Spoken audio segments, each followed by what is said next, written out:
Boa noite a todos, né? Estamos dando início à nossa atividade de hoje, quinta-feira, dia 22 de setembro, às 8 da noite, sobre, né, um debate sobre o documentário Se Eu Contar, Você Escuta.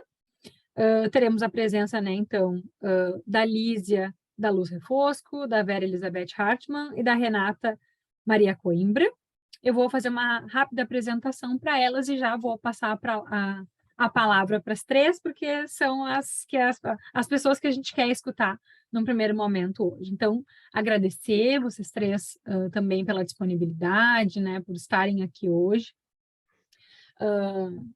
Eu vi o documentário, né, troquei uma ideia com a Lísia rapidamente, né, sobre, então, tenho certeza que a discussão vai ser tem muito pano para manga, né? E vale a pena assistir. Tomara que todos tenham conseguido ver em algum momento, mas se não viram ainda, vejam, porque vale muito a pena. Então, vamos lá, vou começar pela Lísia, né? A Lísia é da Luz Refosco, é psicóloga, psicanalista, tem mestrado em psicologia clínica pela PUC, é membro efetiva, supervisora de estágio da Sigmund Freud Associação Psicanalítica e é vice-presidente da Sociedade de Psicologia do Rio Grande do Sul.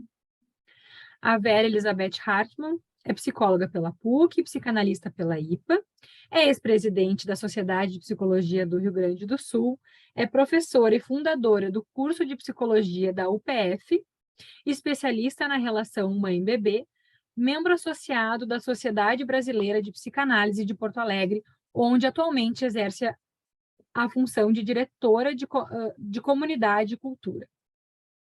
E Renata Maria Coimbra é doutora em psicologia pelo Instituto de Psicologia da USP, é professora do Departamento de Educação da FCT na Unesp, campus de Presidente Prudente, e documentarista pela FGV em São Paulo. E também, né, diretora, então, do documentário Se Eu Contar, Você Escuta. Então, passo a palavra para vocês, né, Isa, Vera e Renata, e depois a gente também abre para bater papo. O chat eu vou estar ajudando vocês.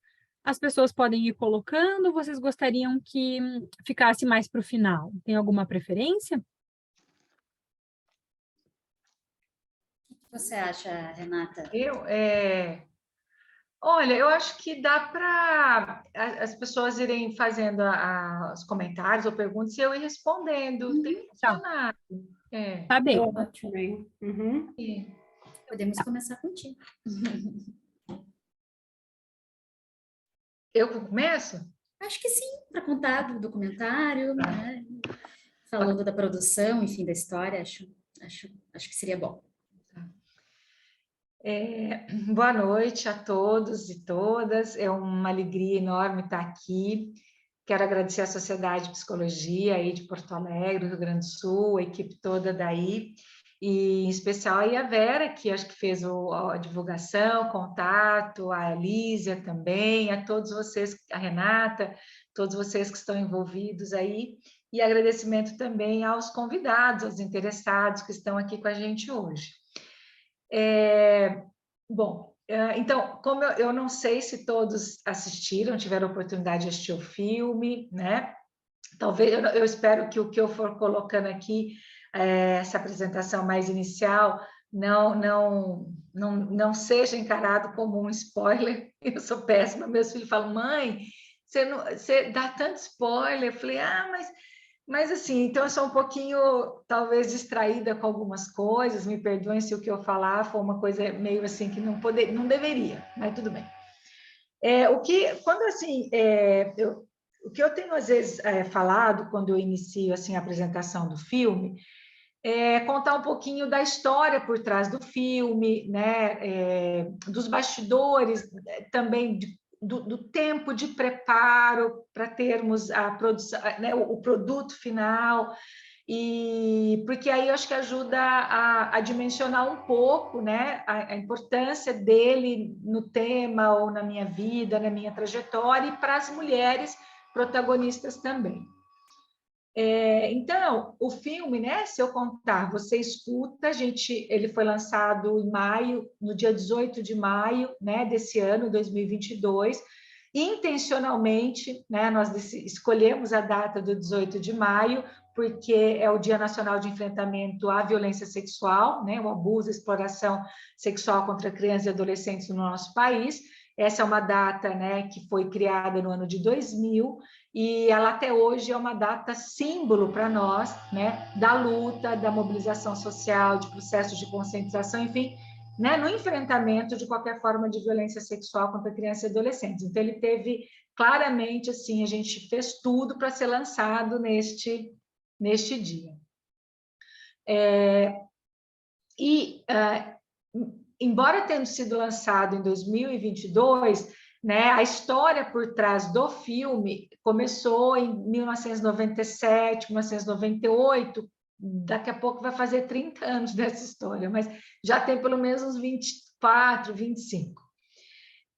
Foi na ocasião que eu estava desenvolvendo minha tese de doutorado lá na Universidade de São Paulo. O tema do meu doutorado não tinha nada a ver com isto.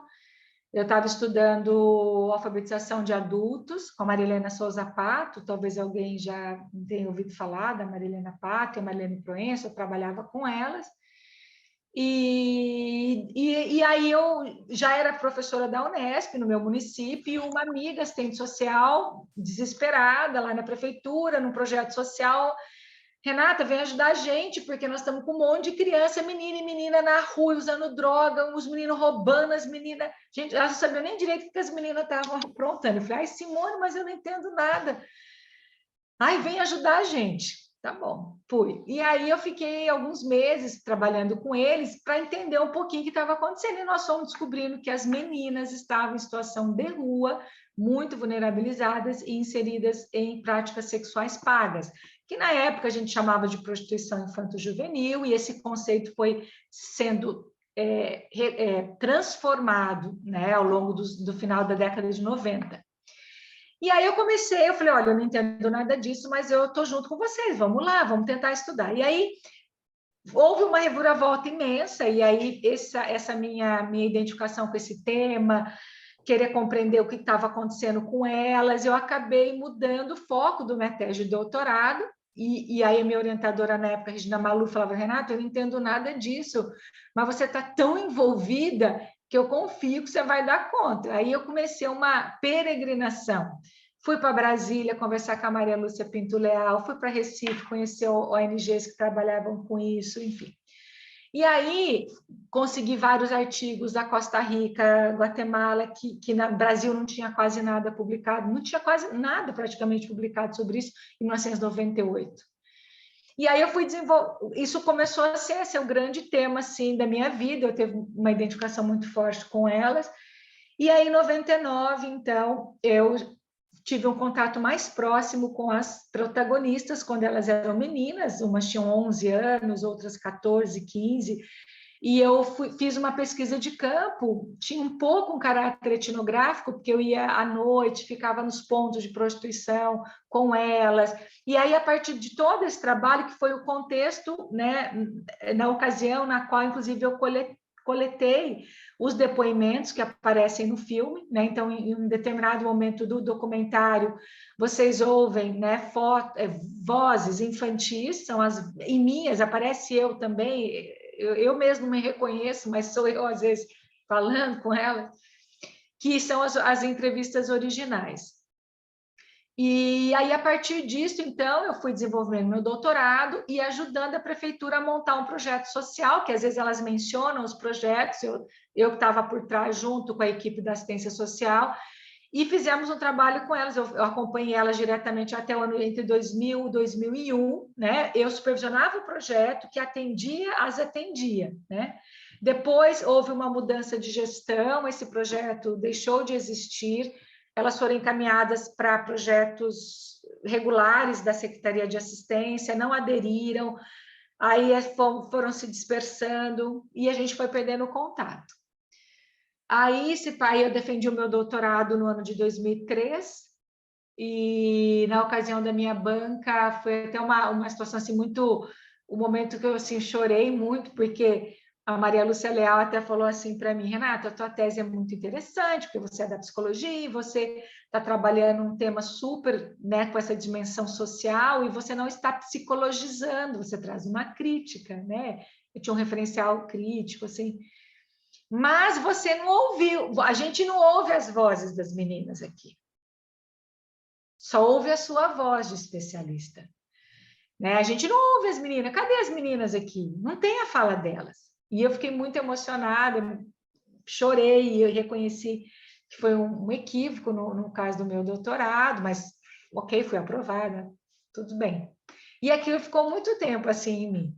Aí foi passando, eu me afastei um pouco, fui estudar resiliência, trabalho infantil, sempre trabalhando em situações de risco, e me afastei um pouco porque foi difícil, foi muito doído estudar 5 anos essas situações e acompanhá-las. Vocês devem saber que não é fácil. Aí passaram-se muitos anos, eu fui fazer um curso de cinema, que é uma das minhas grandes também paixões, além da dança. Fui fazer curso de cinema documentário em 2012 e, ao final, em 2014, o meu professor lá, o Eduardo Escorel, fez um desafio com todos nós da turma e falou assim, olha, agora a gente tinha feito já um curta-metragem, cada um, e ele falou, olha, agora eu vou usar desafiar vocês têm que escrever um projeto de um longa-metragem documental. Falei, meu Deus, que filme que eu quero fazer, Jesus amado, fiquei com aquilo, fiquei. Aí, coincidentemente ou sincronisticamente, coisas da vida foram acontecendo. Eu passei por um divórcio com o meu ex-marido entre 2014 e 2015, com esse negócio do projeto, o que eu tinha que fazer e tal, e ao fazer a mudança da minha casa, eu saí da casa, depois saí da casa, o meu ex-marido que ficou. E aí eu fui levar algumas coisas, e a hora que eu estou mexendo nos armários, eu encontrei uma caixa de sapato, com as fitas. Eu falei, gente, mas o que é isso? E elas estavam guardadinhas, impecáveis, todas as entrevistas originais ali. Eu falei, nossa, nossa, eu acho que... Aí foi surgindo esse desejo, aí eu falei com o meu professor da GV, aí o Escorel ouviu, falou assim, Renata... Aí eu falei para ele, eu quero fazer um filme com elas, sobre elas, saber onde elas estão, o que aconteceu na vida delas, e contar a história de mulheres que no passado sofreram tanto, que viveram nas ruas, e eu preciso dar voz para elas, eu preciso encontrar tal. Daí ele falou assim para mim, você acha que você pode encontrá-las? Racionalmente, eu achava que não. Mas aí, no fundinho, eu falei, ai, posso. Aí ele falou assim para mim, então faça. Porque esse filme só você pode fazer. Porque essa história é sua e delas. Ninguém mais pode contar esta história. Várias pessoas, qualquer um pode falar de abuso sexual, mas essa história é tua e delas, né? Então, aí em 2015, né, fiquei uns 9 meses procurando as protagonistas, nós fomos encontrando. Então, em 2016, depois de 1 ano e pouquinho de todo esse processo de busca, de desejo de contar essa história, eu já estava com todas elas em contato, e a gente tem um material de desenvolvimento do projeto original antes desse filme, e que eu tenho as imagens originais de quando eu as reencontrei pela primeira vez. A gente filmou, foi muito bonito. É muito emocionante esse meu reencontro com elas quase 18 anos depois, mas não entrou no filme. Isso a gente chama de material bruto do filme, é um material que não entrou. E aí, então, a gente passou por alguns 3 anos para conseguir verba, e a gente conseguiu, nós fomos aprovados no edital do BNDES, conseguimos um dinheiro muito importante em 2019, e aí, então, de 2016 a 2019, eu mantive contato semanal com elas. Ia nas casas delas, a gente saía para comer alguma coisa, sou madrinha de filho de uma que casou com meu filho, sou madrinha do nenê da outra, a Célia é madrinha de... Assim, então, a gente começou a ficar muito próximas. Então, se passaram 3 anos do meu reencontro com elas, 15 anos depois, e as filmagens, o que a gente vê no filme, embora ele tenha sido lançado em 2022, as captações das entrevistas aconteceram em 2019, né? Julho de 2019. Então, eu tive um tempo com elas, longo, de 2016 a 2019, para que elas sempre aceitaram fazer o filme, sempre aceitaram, nunca titubearam. Mas eu acho que assim, porque às vezes algumas pessoas perguntam como que elas falaram isso, por quê, como elas conseguiram falar na frente da câmera. Eu acho que foi porque teve um longo processo aí de retomada de vínculo. Elas lembravam, obviamente, de mim, da série, do que nós fizemos, enfim. Eu acho que existiu uma relação original de confiança e depois que foi mantida e as imagens foram feitas em estúdio, né? No estúdio bem acústico, só estávamos presentes elas e eu. A equipe da produção, assim, eu tenho 2 outras roteiristas comigo, elas ficavam atrás, num ponto comigo, a sala escura, né? E só o câmera, o rapaz era o Henrique, era o fotógrafo, ele estava bem escondido, então elas olhavam para mim, é como se elas estivessem contando para mim. A câmera estava assim em cima de mim ou aqui, não me lembro muito bem. E então era um contexto de muita intimidade, é quase um setting, eu acho que na linguagem talvez psicanalítica ali. E eu acho que isso também facilitou a emergência de conteúdos e, né, delas. E, assim, queria também ressaltar o quanto que foi importante o trabalho da equipe de mulheres desse filme, né? Então, eu sou diretora, eu sou roteirista, mas eu tive 2 outras roteiristas maravilhosas, a Tâmara Braga e a Maísa Assunção, que são da produtora, a Marília Moraes, que é montadora, a Maria Bragança, que foi a compositora da trilha original, a trilha musical original. Então, assim, foi um coletivo de mulheres, assim, espetaculares. Trabalhamos na pandemia. Esse filme, a gente demorou quase 1 ano para montar, porque eu tinha um volume gigantesco de horas de entrevista. Eu transcrevi, cada uma delas tinha 5 horas de entrevista. Eu devo ter transcrito quase 40 horas de entrevista para fazer um filme de 1 hora e meia. Então, foi um trabalho muito árduo no sentido de juntar o que contar, como encadear. E assim, esse trabalho conjunto dessas mulheres todas, né? Eu acho que e delas protagonistas, né? A gente teve como captador de som um homem e o câmera homem. O resto são mulheres. E assim, eu ressalto tanto que o filme tem a característica que tem, o produto ficou assim, porque eu trabalhei ao lado dessas mulheres realmente incríveis, né? E eu acho que é isso. Há umas 3 semanas atrás, as protagonistas assistiram ao filme pela primeira vez, foi muito interessante. E posso falar depois, se alguém quiser, sobre isso. Mas acho que assim, eu penso que, Vera e Liz, eu acho que, Renata, isso que eu poderia colocar como um pontapé inicial, assim, não sei se vocês gostariam que eu complementasse mais alguma coisa, Vera, que você acha importante para a gente abrir para vocês. Eu acho que... Sim, no primeiro momento. Não sei o que tu acha, Vera. O quê? Eu acho que está bem assim no primeiro momento, né? Sim, foi lançado o filme, né? O principal do filme, eu acho que sim. Uhum. Eu até queria fazer uma observação que eu conversei com uma pessoa, agora, vou falar mesmo antes de começar, tá? Quero agradecer, né, a Sociedade de Psicologia, que é uma honra realmente assim, poder voltar, né? Depois de 27 anos. Né? 27 anos foi quando a minha filha nasceu e eu era presidente da Sociedade de Psicologia. Foi um trabalho muito rico, foi muito bom, foi uma experiência maravilhosa. E eu acho que a sociedade está firme, muita coisa acontecendo, muito bom, né?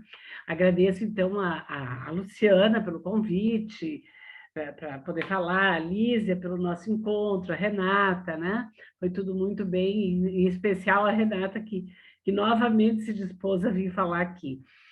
Mas, Renata, uma coisa que eu queria comentar, assim, antes de iniciar a minha exposição, parece sempre que essa violência está muito longe de nós, né? A gente sempre acha que acontece longe, não está perto.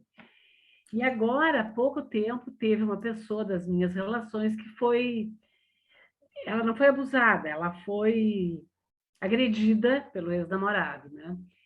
E foi uma coisa bem séria, assim. Ela me autorizou, inclusive, a fazer esse comentário aqui. E ela disse que ela ficou impressionada, assim, que quando ela comenta com as pessoas o que aconteceu, as pessoas, na sua grande maioria, as mulheres, todas se solidarizam com o problema dela. E os homens têm uma atitude diferente. Os homens ficam, primeiro, com raiva, eles reagem com raiva. Parece que eu mato esse cara. Quero dar né? Quero pegar esse cara e bater nele. Eles têm uma atitude assim muito agressiva ou de culpa. Ah, mas que barbaridade! Os homens não podem fazer isso. Como é que eles fazem isso com as mulheres? Enfim. Aí quando tu falas, né, Renata, de que toda essa equipe era feminina, eu acho que tem por trás esse sentimento, assim, essa solidariedade feminina diante dessa coisa, né? Diante de tudo isso, diante do problema maior, que é o que a gente está vivendo. Eu posso começar a falar, Lízia? Sem dúvida. Seguir adiante, então, né? Vamos, segue lá. Então, uma das coisas, né, que me chamou muita atenção agora, revisando alguma bibliografia sobre o filme, é que existe uma violência, né? Uma importante violência que é silenciosa e subnotificada no país. Quando a gente fala dessas crianças, que eu diria até assim, no caso do filme da Renata, foram sete que filmaram, né? Os dados que eu tenho são de 4 crianças, né? Com menos de 13 anos, que foram violentadas. Isso significa 10%, apenas 10% do que realmente acontece. Então, a estimativa, né? A estimativa dele é uma estimativa séria, assim, é uma estimativa que as pessoas que foram buscar esses dados em lugares bem importantes, né? Mas os registros são muito poucos feitos, né? Então, na realidade, se isso significa 10%, depois eu tenho um dado numérico, né? Mas a gente está falando de uma epidemia de violência sexual contra as crianças, né? E assim, de todos os registros em 2021, 61,3% foram contra menores de 13 anos de idade. É interessante isso, porque quando se pergunta para as pessoas que houve a violentar, as pessoas abusadas, a gente pergunta quem é que foi violentada, né? E as pessoas normalmente respondem uma mulher, né? Porque existe no imaginário coletivo que quem está sendo violentada são as mulheres. E, na realidade, um número muito maior é de crianças e adolescentes. Então, uma das coisas que me chama a atenção, assim, ó, que as políticas públicas que estão sendo desenvolvidas atualmente, muito para mulheres, né? Quando a gente pensa nessas políticas públicas que abarquem as mulheres, na realidade, a gente precisa mudar esse olhar. A gente precisa começar a olhar, e eu acho muito importante isso que a Sociedade de Psicologia está fazendo, porque a gente precisa, a gente tem o compromisso como profissional de começar a imaginar outras estratégias, pensar em outras coisas, outras políticas que protejam as crianças e adolescentes. E aí, em termos de estratégia de trabalho, né, eu fico pensando assim que a gente tem que voltar os olhos para as questões da educação, para políticas voltadas para a educação, e aí eu me lembro, educação em escolas, né? Eu me lembro daquela apresentação, Renata, que foi feita em São Paulo, com aquele colega que falou sobre essa questão também, né, das políticas públicas, e ele disse que realmente, né, nós temos que trabalhar junto com as escolas, porque as escolas é o lugar onde mais aparece, onde se torna um pouco mais visível isso que está tão silencioso e invisível até hoje, né? Então, quando a gente fala nesse tema, né, é um tema que desperta muita curiosidade, as pessoas querem saber, as pessoas querem estudar, e eu acho que é importante que a gente esteja atento para poder desenvolver outros trabalhos dentro dessa área específica, né? Eu tenho dados aqui do Anuário Brasileiro de Segurança Pública, que no ano passado, pelo menos 30.553 meninas e meninos de até 13 anos foram estupradas. É um número muito grande, né? E que houve um aumento de 4,2 em relação a 2020. A gente sabe o quanto a pandemia aconteceram coisas sérias, coisas, né, que comprometeram, mas isso, para mim, foi um dado muito importante que eu encontrei e que a gente não pode seguir invisibilizando essas questões, né? Bom, eu preparei meu trabalho pensando justamente assim, o que acontece, então, na mente dessas crianças que sofreram estupro. Aí eu vou entrar na parte que eu acho que é o que a gente tem que prestar atenção, né? Bom, de todas as formas de arte que eu considero importante, o cinema é talvez o mais arrebatador, no sentido de nos tocar em quase todos os sentidos. Eu acho maravilhoso o que o cinema consegue fazer conosco, né? Porque o cinema nos desperta todas as emoções, e eu acho que o filme, né, quando a gente escuta, quando a gente torce, quando a gente se coloca no lugar do protagonista, né, a gente vibra, a gente chora, a gente se sensibiliza com as imagens. Há pouco a Renata estava falando numa imagem do Freud dando uma rosa para o bebê. Que coisa, que ternura, que generosidade, né? E que tocante é isso, né? A gente se sensibiliza. Então, o filme é uma coisa que arrebata mesmo, né? Ela nos leva a isso. E eu acho que esse filme que a Renata pôde fazer, esse documentário que ela e a equipe fizeram, né?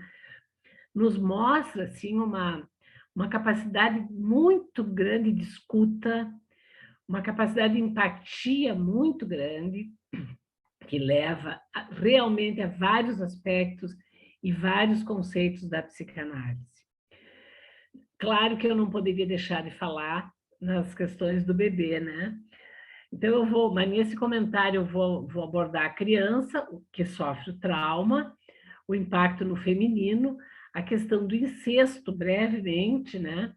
E a complexidade da cadeia de violência estrutural, com forte tendência a repetir o abuso. O que é isso que acontece com essas crianças que elas buscam depois na vida delas situações de muita violência ainda, né?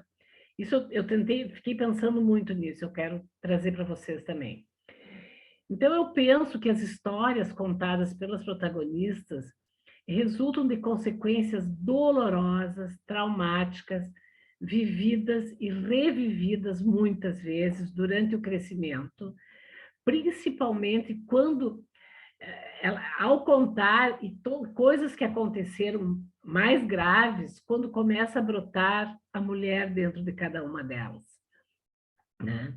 A violência experimentada, portanto, é mais uma experiência que elas nos apresentam de forma impactante e comovente.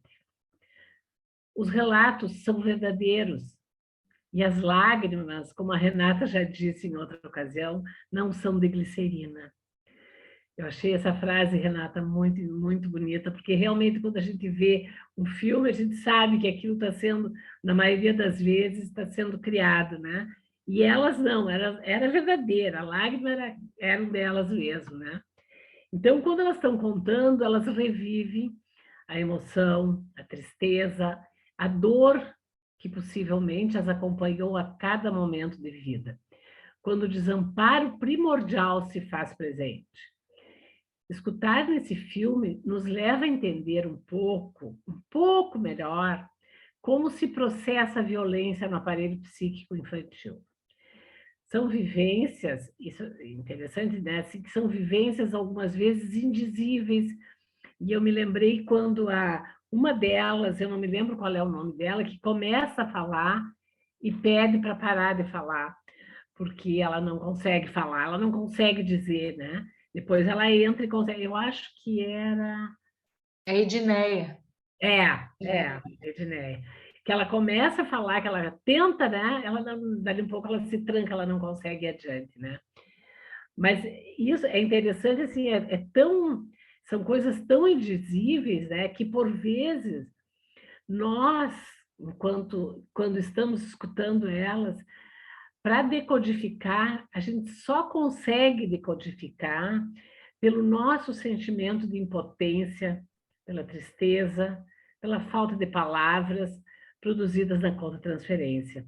Eu me lembro que a primeira vez que eu vi o filme, porque eu vi várias vezes já, né? 3 vezes, eu fiquei sem ter o que dizer. A primeira vez foi tão impactante que aquilo me deixou... É bem isso, assim, a gente não parece que não tem o que dizer, porque é como se fosse uma facada, assim, é uma coisa muito dolorosa, uma coisa que parece que não pode existir isso no ser humano, né? Dessa forma tão violenta, né?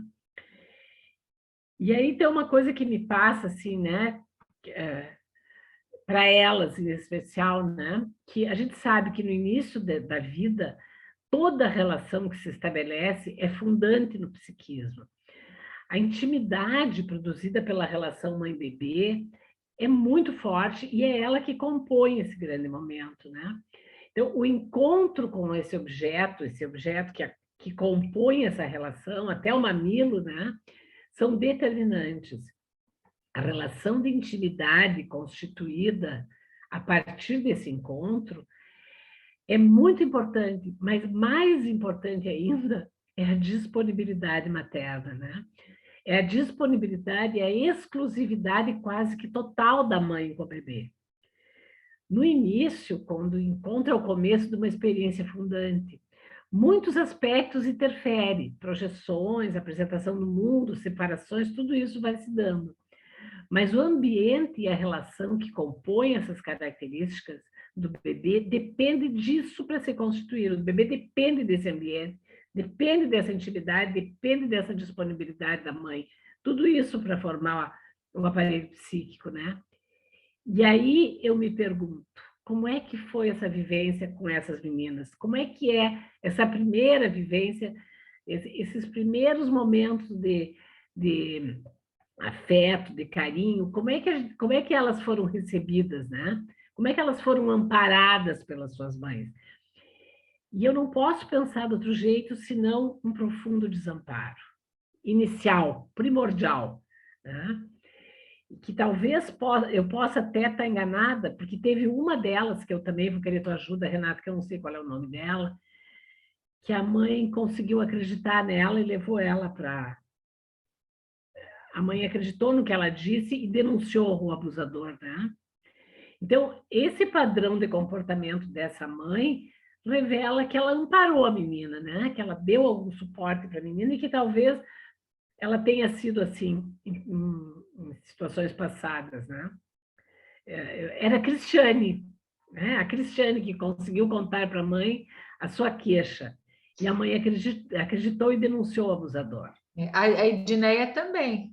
Tanto que depois eles fugiram, é isso mesmo, elas fugiram da cidade, né? A mãe dela, eu acho que da minha experiência com ela, inclusive, do que eu lembro da mãe dela e tal, era a mãe mais cuidadora, a mãe com mais perfil de cuidadora, né? Até hoje, até ela está viva ainda, elas moram próximas. Então tu vê assim, né? É uma disponibilidade que é fundante, né? É fundante no psiquismo, né? Mas no filme a gente observa que as demais não tiveram o mesmo apoio, né? Até o contrário, tiveram dos adultos questionamentos sobre a veracidade de suas queixas, o que possivelmente resultou em grande angústia para essas crianças, né? Em situações completamente de confusão entre o que acontecia realmente e o que era imaginário dentro da cabecinha delas, né? Sofrem ao sentirem-se desacreditadas, acusadas por estarem mentindo ou provocando desavenças. Quer dizer assim, a Roberta, quando vai contar para o vizinho, ela conta para o vizinho com uma esperança de que pudesse ser retirada desse lugar, e acontece o contrário, nem o vizinho não acredita nela. Isso é horrível, né? Aí não tem como não pensar no Ferenczi, né? Sandor Ferenczi, que foi um dos autores que pôde observar essas manifestações e que desenvolveu suas ideias com base nas inquietações clínicas, que testemunhavam comportamentos com essas características. Com pacientes que relatavam, interessante, né? Assim, ele começar a se dar conta, observando nos pacientes que eles traziam essa coisa do síndrome do falsário, né? Sensação de serem desacreditadas, de não poder, de realmente serem falsas em seus depoimentos. E ele consegue se dar conta, então, né, de que os conceitos que ele formula são em cima disso, pela sensação de que ele mesmo estava vivendo na situação transferencial. Eu achei esse estudo do Ferenczi é muito interessante, eu acho que a gente precisa estudar mais, embora ele tenha ficado no ostracismo durante muitos anos, né? E aí a gente entende toda a coisa do que aconteceu com ele também, né? Por que ele foi silenciado, né? Eu acho que ele foi um pouco silenciado por causa disso também, porque ele tocou numa ferida muito importante e que, na época, não podia se falar, né? Ainda mais nessa questão sexual que era tão forte, né? E que hoje, se a gente pensar, dá para entender toda essa questão da violência e até questões relacionadas ao racismo, né? E que ele, como psicanalista, pôde fazer esse estudo, né? Em 1930, ele faz um estudo sobre a influência danosa das figuras de poder ou de cuidadores, o quanto essas figuras exercem um poder sobre as crianças. Então, diante de pacientes muito traumatizados, ele observou que muitos têm uma sensibilidade aguçada, dirigida a quem, numa relação de assimetria, é menos dependente e vulnerável. Ele observava na relação terapêutica com os pacientes. E, inclusive, assim, ele se questionava, né, que esses pacientes que eram incapazes de apontar o erro do terapeuta, que eram incapazes de dizer que o terapeuta estava enganado, ou que fracassava no mundo que ele dizia, ou até nas questões de hipocrisia, né? Que muitos terapeutas se colocam como sabedores de tudo, ou até mesmo com comportamento hipócrita diante da situação da doença, e as crianças não conseguiam se manifestar com isso. Então, o que elas faziam, né? Elas se identificavam com essas figuras, né? Se identificavam até com essas figuras que foram as figuras que as violentavam. E elas encontravam, então, uma confusão muito grande entre o cuidado que precisavam e a negligência e a hostilidade que encontravam e recebiam. A submissão silenciosa era a face manifesta defensiva desse estado mental, reproduzindo assim o que muitas vezes ocorreu no processo original de formação do trauma que levou ao adoecimento. A fragilidade delas diante disso, né?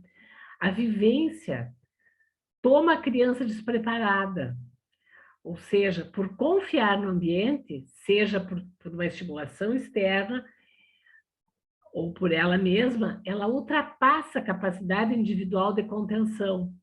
Ferenczi fala, então, em choque, em comoção psíquica, para descrever o borramento das fronteiras entre o ambiente e o indivíduo. A aniquilação do sentimento de si próprio, da capacidade de resistir, agir, pensar como defesa de si mesma. Né? A sensação que uma criança passa para a gente, assim, quando ela experimenta essa confusão, é de uma profunda descrença nela mesma, né? Ela vai...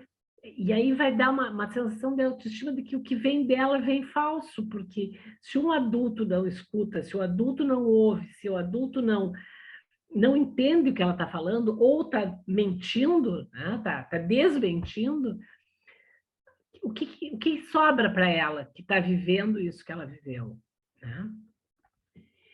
Então, elas se sentem muito mal, elas ficam muito angustiadas. Eu não sei se era a Roberta também, que conseguia dormir só quando ia para a escola, né? A Carla, que É. fala. Que ela ia para a escola, porque na escola ela se entregava, ela não se sentia ameaçada, ela podia se entregar para o sono. Né? Imagina ter que sair de casa para poder se entregar para um soninho na escola, que lá ela não estava ameaçada. Então, ela só conseguia fazer isso num lugar onde ela se sentia um pouquinho mais protegida, né? Então, no filme aparece isso de forma clara. E todo esse depoimento delas, elas explicam, e sempre se vendo em torno de ameaças, e a maior parte de todas as ameaças por parte do abusador. Então, o alvo do desmentido, e aí isso é uma coisa bem importante, assim, que não é só o abuso, né? O alvo de tudo não é só o abuso, nem o sofrimento físico, mas eu acho que mais do que isso é a vulnerabilidade da criança. E aí a falta de solidariedade e de empatia por parte do adulto. Então, isso eu acho que deixa a criança, como a gente diz, desnorteada, né? Sem norte, porque a criança fica completamente tomada pela angústia, pelo sofrimento, pela dor, e ainda por cima, sem ninguém que acredita nela, né? Ele fala, nesse aspecto, Ferenczi fala em abandono traumático. Completamente sozinha, a agonia psíquica e física torna-se muito mais intensa. E aí, o que ela faz, né? Ela faz uma clivagem no ego, né? Que se faz acompanhar com uma forma de identificação com o agressor. Então, assim, bom, se eu não posso lutar contra ele, se eu não posso brigar contra ele, porque ele é mais forte, ele é meu pai, ele me domina, né? Então eu vou me aliar a ele. E me aliando, eu sou parecido, né? Eu fico parecido com ele, eu faço uma identificação com ele. Me alio, às vezes, contra a mãe, às vezes a favor, enfim, mas faço uma aliança com esse objeto, né? Interessante, né, que apesar de todos os relatos de abandono e de negligência, elas conseguem sobreviver, né? Com exceção de uma que acabou, né, em função da droga, a gente sabe o quanto ela devia ter sofrido para ter morrido, né? Elas conseguem sobreviver e parecem e crescem, né, como mulheres com grandes dificuldades, mas que puderam construir uma vida, buscar laços afetivos. E aqui eu percebo que possivelmente o acolhimento que foi dado a elas, possivelmente tenha ajudado elas a chegar nisso, né? Elas mostraram no filme diferentes repercussões do trauma, mas denunciaram o quanto nós, que trabalhamos com a dor e a sociedade como um todo, não podemos seguir invisibilizando esses comportamentos que provocam horror, fascínio, repulsa, né? E aí, como diz Ferenczi, né, no texto Confusão entre Línguas, de 1972, acho que esse texto é clássico, é importante, eu acho que tem que ser lido por nós, todos psicólogos, né? Ele refere que nas culturas modernas civilizadas há um verdadeiro abismo entre o universo infantil e o adulto. E isso se fecha quando eu dei aquela informação, né, das pesquisas, que quando se refere a abuso, é das mulheres, e não é de criança. Até hoje existe no imaginário infantil, existe no imaginário das pessoas, desculpe, uma ideia de que quem sofre abuso são mulheres e não crianças, né? E até, de certa forma, existe no imaginário também, e não só no imaginário, eu acho que até aqui no Rio Grande do Sul, bem forte, que as mulheres abusadas são elas que provocam para serem abusadas. Né? São as mulheres que fazem isso, são as mulheres que causam isso. Isso é horrível, né? Porque é uma ideia que passa de geração em geração, né? Então, reconhecer a sexualidade infantil não implica em desconsiderar o papel traumatogênico do encontro, e aí, assim, o encontro dos regimes da sexualidade humana. O que é o funcionamento da sexualidade adulta, que é uma sexualidade do estuprador, da pessoa que violenta, que tem uma sexualidade não resolvida e que abusa, né, que comete o abuso por uma dificuldade, eu diria até uma forma quase psicótica de levar a sexualidade para ter que ter algo com uma pessoa tão indefesa, né? E a criança na linguagem da ternura, né? A criança que vai para o colo, que espera receber o carinho, que ela até pode amar aquele objeto. Mas vocês imaginam, a gente imagina assim, a criança amando ser acariciada, ser acarinhada pelo pai ou pelo estuprador, quem quer que seja, querendo muito aquele momento e vivendo a fantasia, e dá-lhe um pouco aquele impacto da dor, da violência, daquilo que foi causado pelo estupro, né? Então, essa confusão é algo que causa um dano muito grande, bem como dizer, um borramento no psiquismo, né? Elas crescem com pseudo-adaptações, né, ao preço muito grande de um vazio existencial e um empobrecimento da potência vital criativa, porque, claro, se elas crescem sem acreditar nelas, né, se a menina fica com uma sensação de que, se a mãe não acredita nela, se a pessoa com a qual ela procurou não acredita, como é que ela vai poder acreditar nela mesma, né? Então, ela vai diminuindo esse potencial criativo, ela vai se diminuindo para a vida, né? E eu acho que isso é o que deixa, assim, talvez seja mais triste, porque passa, né? Tudo passa, tudo vai adiante, mas isso permanece, essa dor permanece, e essa pouca disponibilidade para a vida, para a saúde, para a luta, né? E para as coisas que a gente tem que ter, fica diminuída, a pessoa fica empobrecida de todo o potencial, né? E a confusão de língua se dá quando o adulto negligencia a diferença entre o modo infantil do amor e o amor adulto, né? Ele impõe a linguagem da paixão e da violência sobre a criança. Eu pensando nisso, eu pensei assim que muitas vezes eu acho que esse adulto ele tem um ódio erotizado dentro dele. É como se fosse um ódio erotizado, que se mistura esse ódio com o erótico para ele ter força para fazer uma coisa assim, né? Para ele ser tão destrutivo, né?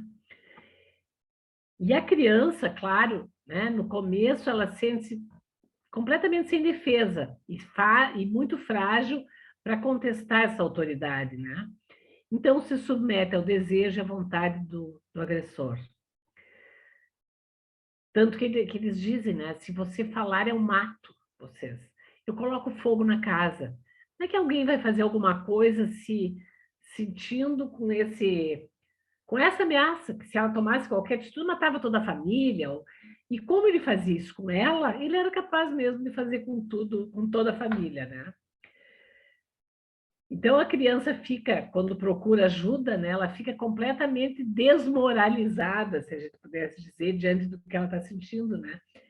Ela não consegue buscar ajuda e sente, então, se repete a negação, defendendo, muitas vezes a mãe defendendo o abusador, né? Então, a criança fica completamente desamparada. E essa é a desmentida que acompanha a criança por muito tempo. Bom, eu pensei, mas eu vou falar rapidamente sobre a questão, porque eu acho que eu já estou me alongando bastante, né?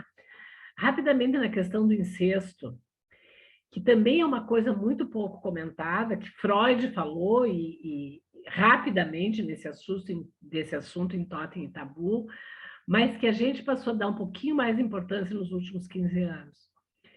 Eu me lembro que, há uns anos atrás, eu trabalhava com criança maltratada e a gente fez um congresso no Rio de Janeiro e houve uma coisa muito interessante, que os pais de uma favela, eles contavam que eles costumavam desvirginar a criança, os pais desvirginavam as crianças para protegê-las de futuros abusos. Isso era o que eles diziam, né? Que eles, para uma forma de proteger as filhas, eram desvirginando para poder ir para a rua depois. É horrível isso, né? E aí, assim, Engels, no estudo sobre a origem da família, né, ele supunha que nos primeiros tempos a família vivia em real promiscuidade, né, que existiam relações sexuais entre os membros e que essa modalidade mudou a partir da família contemporânea. Então, Freud propôs como explicação para a proibição do incesto o arrependimento dos irmãos. É interessante a gente pensar nisso, né? Após o parricídio, que eles matavam o pai, né? E o pacto entre eles como um mecanismo regulador das relações sociais. Então, o ato incestuoso, ele nega a incompletude. É uma tentativa desesperada de evitar o confronto ao qual todo ser humano está sujeito com a ambivalência e a perda do objeto. O incesto busca a conflitualidade, tentando apagar o conflito com o eu, que pressupõe a existência de um outro irredutível. O que todo ser humano deve enfrentar é a falta. O pai abusivo funciona como se a falta não existisse. O incesto não ocorre sem violência. Então, quando eu me lembrei dessa situação de desvirginar as meninas, não tem como pensar, não ocorre sem violência, né? A violência, às vezes física, mas sempre psíquica, desenvolve-se em um clima coercitivo em direção à criança. E eu acho isso, assim, que é o ódio em seu embasamento de pulsão de morte que impregna o vínculo que, na verdade, é um não vínculo. Né? Porque não existe o vínculo, não existe, a criança é uma continuação do próprio sujeito. Né? Já para a criança, o inimigo, isso é interessante também, né? O inimigo não só é o abusador, mas também o seu próprio corpo passa a ser o seu inimigo, que é vivido com vergonha e desprezo. Aí, Renata, eu queria ver contigo, assim, que uma coisa que elas buscam, o corpo parece que busca um castigo por ter sentido alguma emoção quando estavam se entregando na ternura, né? Então, é uma excitação não metaforizada, né? Mas aí, eu fiquei pensando nisso, assim, né? Por que essas crianças que sofrem isso vão para a prostituição? Vão buscar a prostituição, que é, de novo, a revivência do maltrato, e aí parece que é por esse corpo que foi invisibilizado para elas, por esse corpo que tinha que ser castigado. Eu não consigo pensar em outra coisa, sabe? Por que elas escolhem justo esse caminho? Porque nós poderíamos pensar, bom, muitas foram estupradas, mas seguiram a vida e foram para outras coisas. Mas a grande maioria vai para a prostituição, que é justamente onde elas vão ser muito piores tratadas, né, que a gente sabe, e ainda pior, né, ganhando a vida com isso. Quer dizer, é uma coisa de uma... Se a gente for pensar, não é nem conceito, é um conceito vital, né? A troca do corpo pelo dinheiro. É uma coisa muito forte isso, né? Então, parece que é um castigo muito grande, né? E que leva tanto à prostituição quanto às drogas, como forma de amparo, como forma de resolver essa questão. E ainda assim, né? Na rua. Né? Paradoxalmente, assim, elas conseguem sobreviver na rua. Então, elas vão de um jeito assim que elas partem, parece que o oposto daquilo que deveria ser. Né? Que elas já foram tão machucadas, por que elas vão de novo? Né? O interessante, isso que tu dissesse, como elas se amparavam entre si, né? E daí eu falei da questão da solidariedade, mas como elas conseguiram criar esse amparo, essa coletividade, né? Aí vem a força do feminino, né? Umas ajudando as outras, né? E o interessante, né, é que quando a infância, que deveria ser uma fase de ilusão, que deveria ser uma fase criativa, de brincadeira, né, para elas existiu muito pouco. Até parece que a infância foi roubada, né? A Lisiane Servo cita no texto dela, né?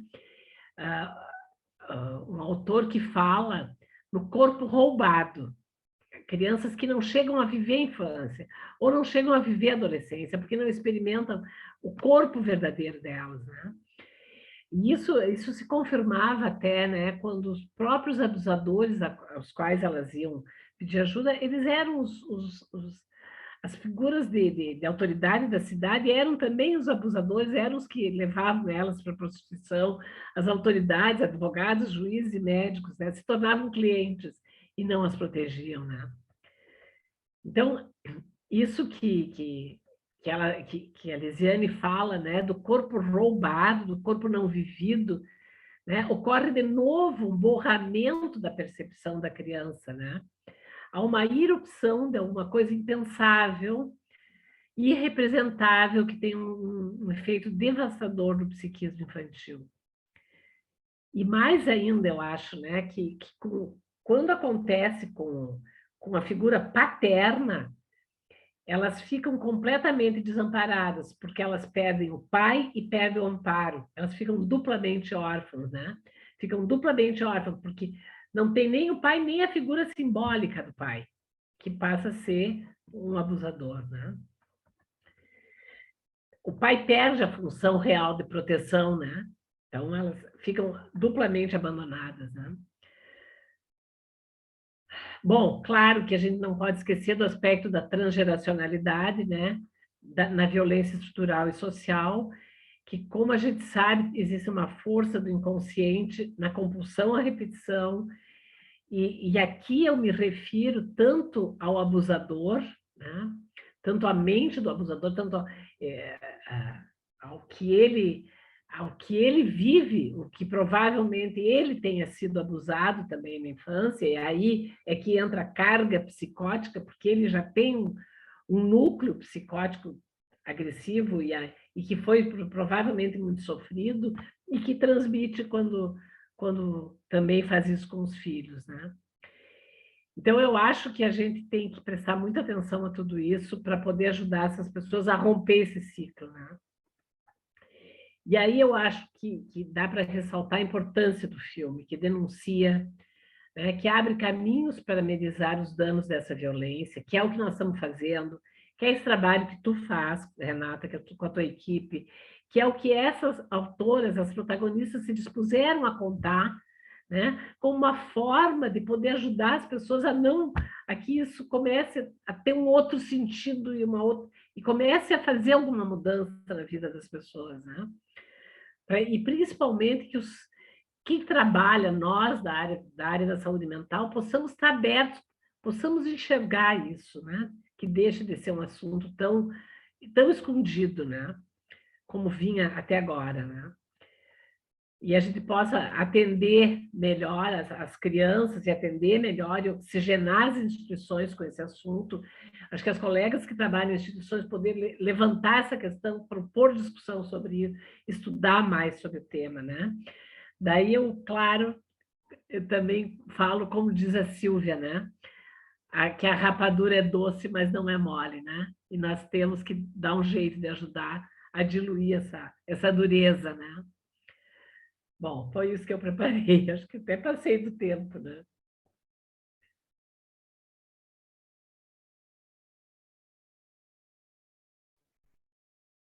Acho que agora é comigo, né, Renata? Sim? Então, primeiro, né, boa noite a todos e a todas, dizer que é uma satisfação, né, estar participando dessa atividade. E como bem a Vera está falando, assim, né, que coloca em evidência um tema que é tão relevante, né, tão difícil, que é a exploração e o abuso sexual infantil, né? Então, quero agradecer o convite da nossa diretora científica, Renata Fedrizzi, né, a presença, né, nessa conversa da querida colega psicanalista Vera Hartmann, da Sociedade Brasileira de Psicanálise de Porto Alegre, e especialmente a Renata Coimbra, né, que, como a gente falou na atividade que fizemos na sociedade brasileira, né?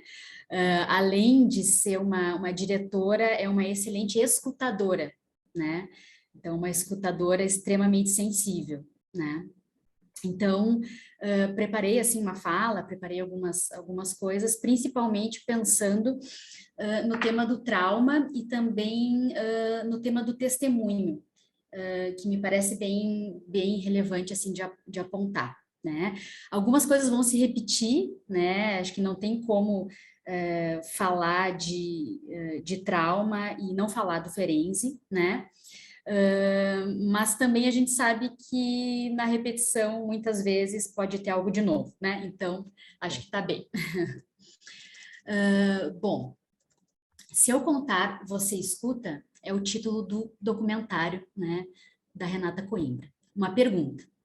E sabemos muito bem, né, por meio da psicanálise, que questões carregam em si o potencial de abrir espaços, inaugurar novas vias, fazer furos, né, nos discursos, nas narrativas e convocar a tomada de posição, né? Neste caso, uma interrogação que também remete às possibilidades ou não de recepção do testemunho do outro, ou seja, de poder ou não escutar, né? Narrativas que envolvem a violência, o traumático, o desamparo, né? Eu vou citar o nome delas aqui. Renata, se faltou algum nome, tu, por favor, me ajuda, tá? Carla Marques, Cristiane de Jesus, Edneia de Oliveira, Gesiele Gabarron, Maria de Oliveira, Roberta de Souza e Silvia Prado. Isso? Sim? Uhum. Então, todas meninas que viviam nas ruas de uma cidade do interior de São Paulo e que foram, então, entrevistadas pela Renata, como ela nos contou antes, nos anos 90, né? Num segundo tempo, então, 20 anos depois, essas mesmas mulheres aí, então, contam suas experiências de dor e abandono. Lembranças vivas e presentes, marcadas a ferro e fogo nos tecidos da memória.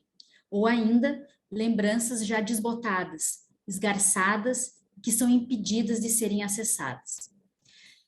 Aí eu vou entrar em algumas coisas teóricas que eu acho que talvez seja interessante, assim, né? Então, quando a gente fala disso da lembrança, né, dos registros, da memória, dessas inscrições no aparelho psíquico, a gente pode, assim, remeter a alguns postulados, algumas ideias do Freud, né? O Freud mesmo, para falar do aparelho psíquico, ele também utiliza como sinônimo, né, o aparato mnêmico, né, ou o aparelho de memória, né? Então, essas ideias do Freud, né, quanto aos registros, à memória, elas foram principalmente assim ampliadas, né, a partir de 1920. Né, com o desenvolvimento das ideias de trauma, repetição, pulsão de morte. Né? Então, isso se dá fundamentalmente pela experiência do Freud, né, após a Primeira Grande Guerra, né, e que alastrou, né, horror, né, e crueldade pela Europa. Então, Freud, assim também como o Sandro Ferenczi, né, escutou, né, os soldados que voltavam traumatizados, né, da guerra. E muitas vezes, né, sem palavras e paralisados. Então, aí, né, como um efeito, assim, né, do traumático, né, de não ter palavras e muitas vezes ficar paralisado, né, como a gente viu num dos testemunhos, assim, né, bom, né, não tenho o que falar, né? E também, acho que como a Vera ressaltou, na própria contratransferência, no próprio sentimento, né, pelo menos o meu, assim, de assistir ao documentário, né, de ficar sem palavras, né, no primeiro momento, assim, né. Também Freud pôde explorar, né, sonhos repetidos, com as cenas quase literais do vivido, né, quem sabe, inclusive, né, sonhos sonhados numa tentativa desesperada e sôfrega por elaboração, né? Sonho como relatado por uma das mulheres entrevistadas, não me lembro exatamente quem, mas que diz da casa pegando fogo, né? Acho que a Vera falou. Então, um sonho que ela diz que, né, que tem repetidamente, né? A ideia de trauma, então, a partir da chamada virada de 20, né, é ampliada por Freud, que ao olhar para cenas traumáticas reais, né, acaba retomando um pouco das suas elaborações teóricas do início da sua obra, né, no sentido de dar mais ênfase, né, a episódios factuais, né, que ocorrem efetivamente no mundo externo, né, e não apenas no mundo interno, né, no mundo da fantasia. Então, o traumático, podendo ser compreendido, então, pelo Freud a partir disso, né, como esse acontecimento que perfura o psiquismo, né, uma intensidade que vem do exterior e provoca esse distúrbio no funcionamento psíquico, né, colocando em movimento todas as defesas possíveis como uma reação a essa invasão. E aí, acho que complementando também o que a Vera fala, né, de que na medida em que o aparelho psíquico coloca em ação essas defesas, né, para lidar ou tentar lidar com essa invasão, com esse excesso, com esse choque, né, na ideia de Ferenczi, também há um empobrecimento psíquico em outras áreas, né? Então, da criação, da possibilidade de trabalho, da possibilidade de amor e etc., né?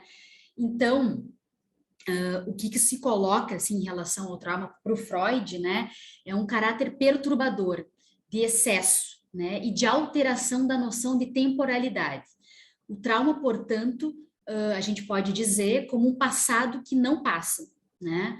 Um trauma como um acontecimento cortante, né? Feito um estilete, feito uma faca, né? Que rasga o aparelho psíquico, né? Uma delas também diz assim, dói pra caramba, né? Então, há uma ruptura no psiquismo, né, por uma quantidade que não pode ser dominada, né, elaborada ou digerida, a gente pode falar, né?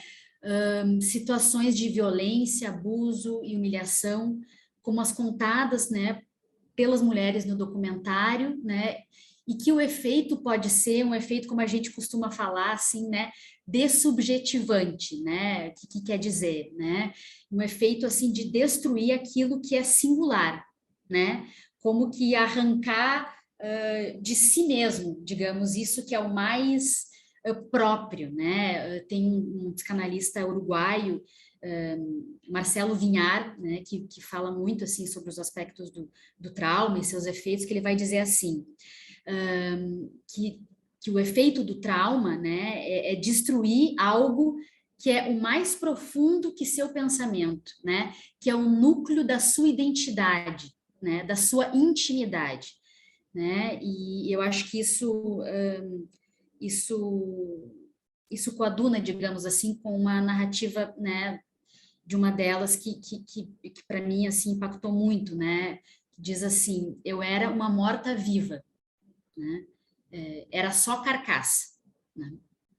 Então, como a Vera ressaltou, assim, Ferenczi, né? Foi um psicanalista que se debruçou muito, né, a pensar e atender o que se denominou de casos difíceis, assim, né? Então, por meio da sua clínica, construiu noções fundamentais, assim, acerca do trauma, né?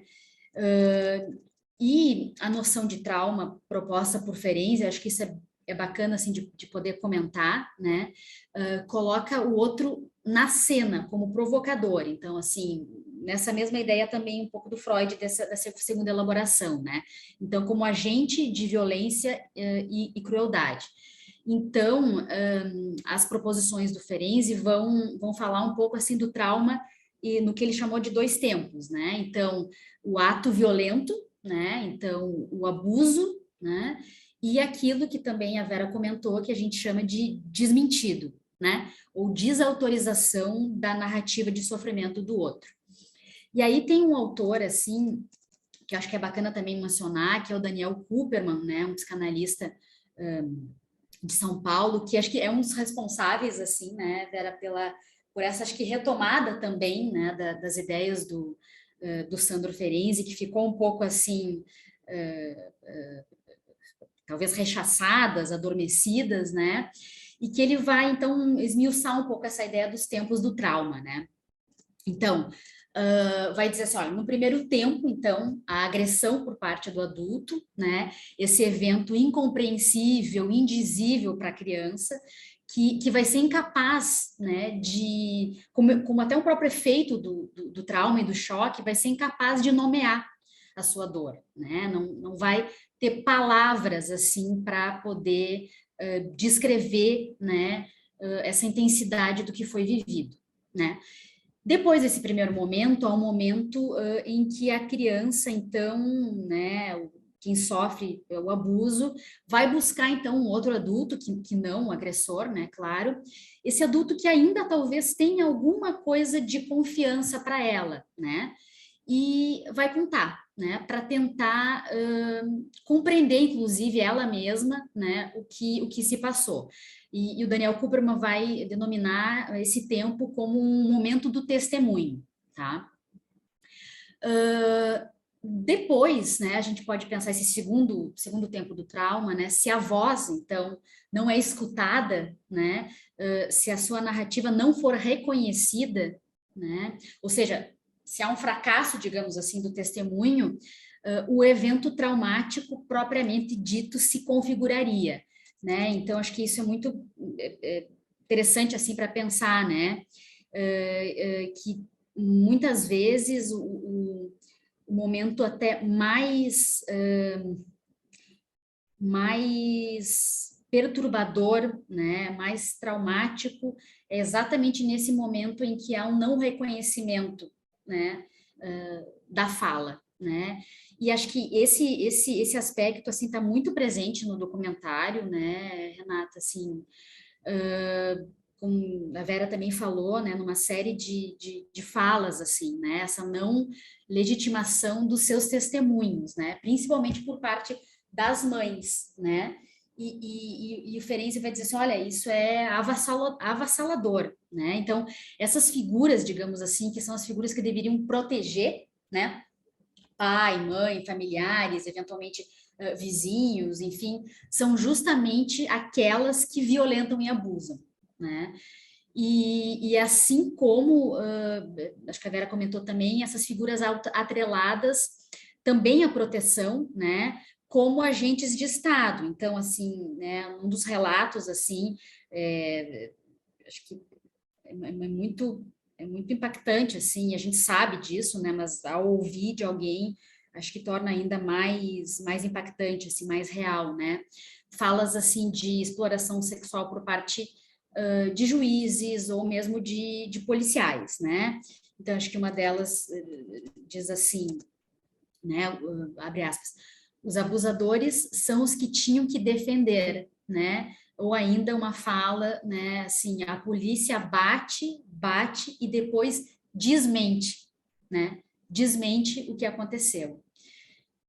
Então, talvez o título, né, a pergunta do documentário, né, Renata, assim, que é, se eu contar, você escuta, remete, quem sabe, a uma outra interrogação também, né, que é, se eu contar, você escuta e reconhece a minha dor, né? Então, os testemunhos no documentário, assim, inevitavelmente, né, me remeteram ainda a uma série de outras narrativas de violência que colocam o traumático e o horror em cena, né, e que são silenciadas também ou desacreditadas, né, e assim, no primeiro momento, assim, uma das primeiras associações que me veio, né, é de uma fala no livro É Isto um Homem, né, do Primo Levi, sobrevivente, né, dos campos de concentração nazista, em que ele conta um sonho, né, ele conta um sonho em que ele está ali, no sonho ele está se propondo a narrar as suas vivências traumáticas do campo, né, mas o familiar, né, se retira e não o escuta, né, então contar o horror, né, e escutar o horror são empreitadas assim muito difíceis, né? Exige o enfrentamento do medo, da vergonha, da negação, da angústia, né?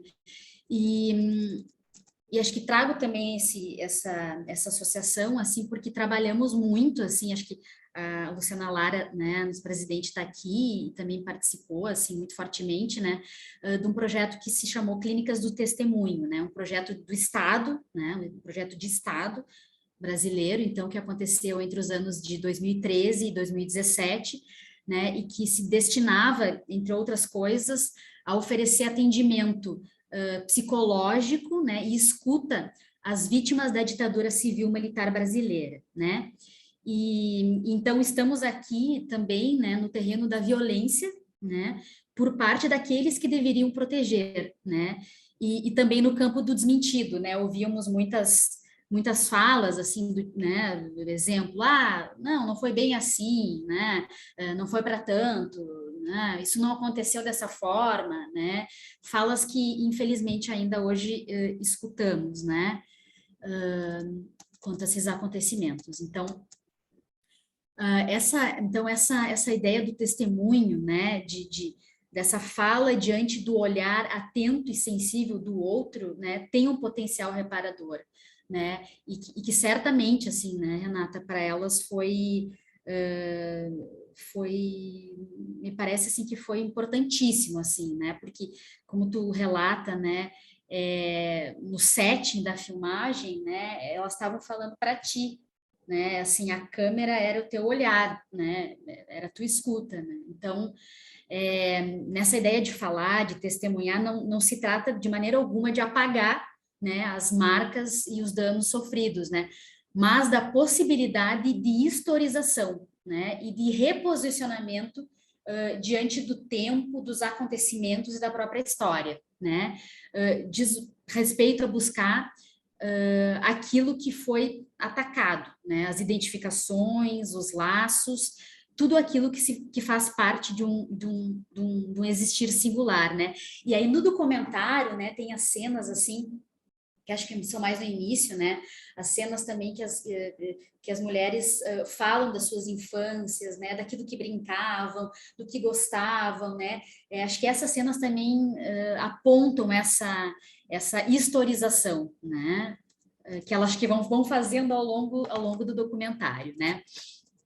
Então, assim como digamos, para o desenvolvimento, né, para a constituição psíquica de um sujeito nesses inícios da vida, né, de um bebê, de uma criança, vai ser fundamental o olhar e a escuta, né, atenta por parte daquele que cuida, também nas situações traumáticas, se torna essencial esse olhar, né, essa escuta, esse cuidado sensível, né, essa presença sensível, diria Daniel Kuperman, né? Então, o compartilhamento das experiências é fundamental, né?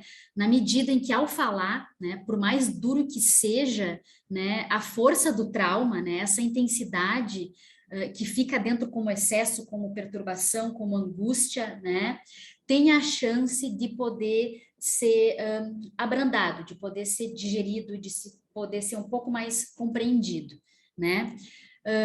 Podendo, inclusive, né, com o reconhecimento do outro, né, retirar o sujeito da ação do desmentido, né?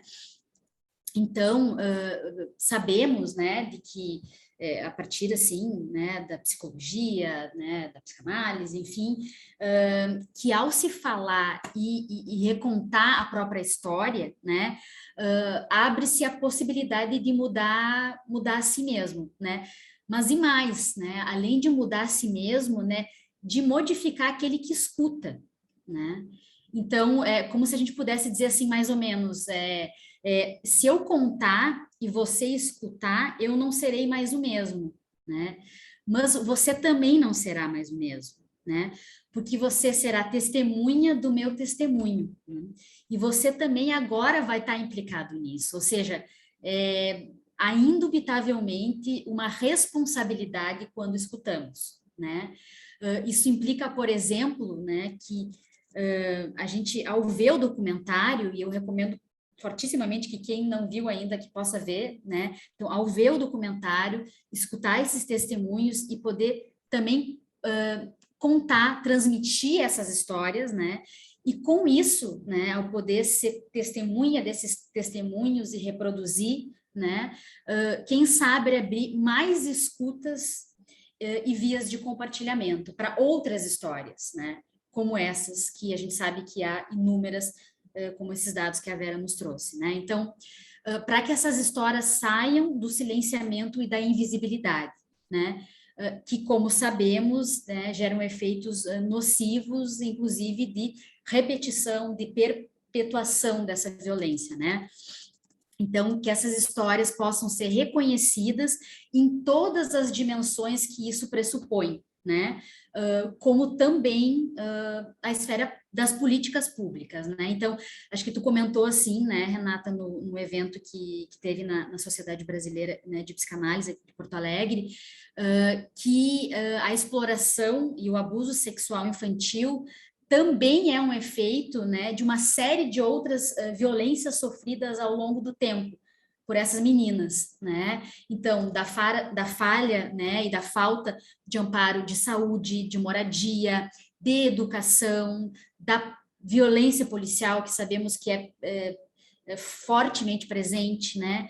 E de tantas outras violências e desamparos por parte do Estado, inclusive, que é aquele que deveria também proteger e cuidar, né?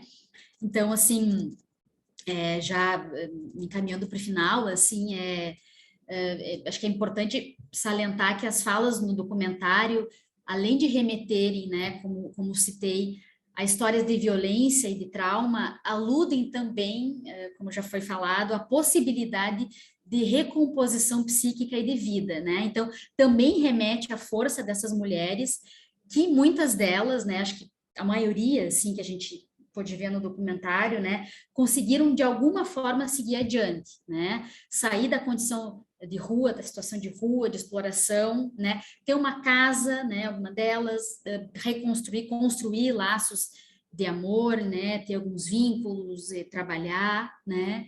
Então, assim, parabenizo, assim, a Renata pelo trabalho sensível, né? Que acho que constrói vias de compartilhamento dessas histórias, né? Possibilidades de recepção desses testemunhos, né?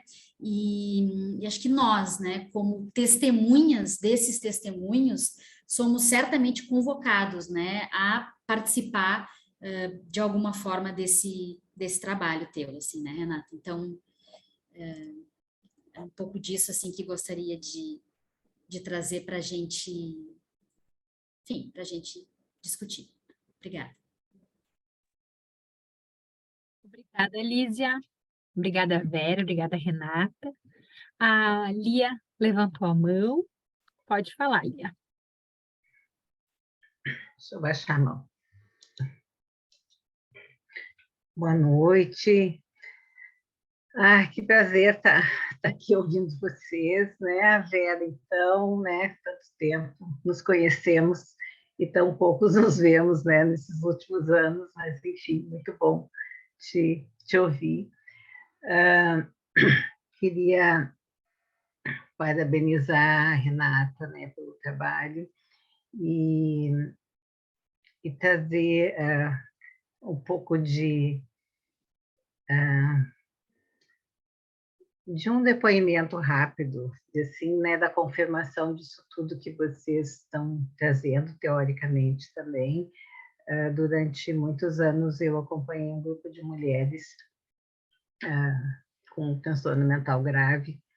Elas não tinham essa história de prostituição ou de estar, né, com essa vulnerabilidade assim, mas tinham histórias de abuso todas, de forma muito, muito grave. E o grupo, e aí quando tu fala, Lísia, né, das narrativas, né, e poder contar sobre isso, foi de extrema potência, porque não só contava para uma pessoa, depois de muito tempo, foram anos, né, com as mesmas pessoas, com o mesmo grupo, as mesmas mulheres, com a minha coordenação. Então, tinha alguém que permanecia ali, não é, de confiança, até que puderam, então, revelar suas histórias, mas o grupo era apoiador, né? O grupo dizia, isto não está certo, isso foi um abuso, né? E essa questão, né, do poder dizer, né, que anula o desmentido, né, foi extremamente importante para a retomada de uma caminhada mais saudável na vida, apesar de terem uma vida familiar, enfim, mas sempre com muita culpa, como se não merecessem isso. Então, foi isso do testemunho também me toca, porque ao ouvir, eu sempre dizia, eu nunca ouvi tantas histórias de horror, né? Assim, não é lá da Alemanha, né? Não é lá, né, da ditadura, né? É ali no nosso bairro, né? Ali na periferia da nossa cidade, né? Então, muito perto da gente. E então a gente também fica tomada, né? Fiquei pensando quanto a gente também fica traumatizado, né? A gente que ouve fica traumatizado, né? Vivendo dentro da gente também, né? Então é muito importante esse momento, né? E pensando nas políticas também, já estou envolvida também nas políticas públicas, poder fomentar essa questão, né? Mas pensei em outra questão. O quanto dentro das famílias, dentro das situações da sociedade em si, se vivem situações não de grandes abusos, mas de pequenos, mas não menos traumáticos, condutas, não é? Sobre as crianças que vão se acumulando, né? E que não são faladas. Que se uma criança disser isso me incomoda, isso não tá bem para mim, tem alguma coisa aí, não é ouvido, legitimado, por exemplo, sentar no colo de um adulto, né? Ou dormir, né, junto com, né, seu pai, de alguma forma, né, que seja, né, com muita intimidade, enfim, né, nesse sentido, né? E que também não só as meninas, os meninos também sofrem muito com isso, né? E essa condição de não ser ouvido é devastadora. Eu não vou me estender, mas assim, a gente vê e sente na nossa carne também a experiência, não é? Desse horror, né? Enfim. Obrigada. Obrigada, Lia. Estão me ouvindo? Dá para ouvir? Tá. Obrigada, Lia. Devido à hora, eu vou passar para a Lu, que também levantou a mão. E aí depois a Renata, a Vera e a Lísia podem fazer considerações. Luciana? Boa noite a todos.